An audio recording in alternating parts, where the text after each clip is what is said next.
Ցավոք այս միտքը շատ հազվադեպ է հնչում, հիմա այս միտքը ես փորձեմ ավելի հստակ ձևակերպել։ Նայեք, ժամանակակից մեր հասարակարգում խղճի ազատությունը ինչպիսի հիմնավոր արժեք է, չէ՞։ Սահմանադրորեն է ամրագրված, որ յուրաքանչյուրը ունի ոգ ունի խղճի, դավանանքի եւ այլ ազատություն, չի կարելի մարդին դիսկրիմինացիայի ենթարկել իր սոցիալական, մաշկի գույնի խղճի առումով։ Հիմա նայեք, մեզ համար սա ինչքան էլ սովորական,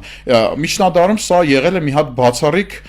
անընկալելի բան։ Այսինքն միջնադարում հետեւյալն էր փիլիսոփայություն, անտիկ դարաշրջանի հին ընդհանրապես չեմ ասում,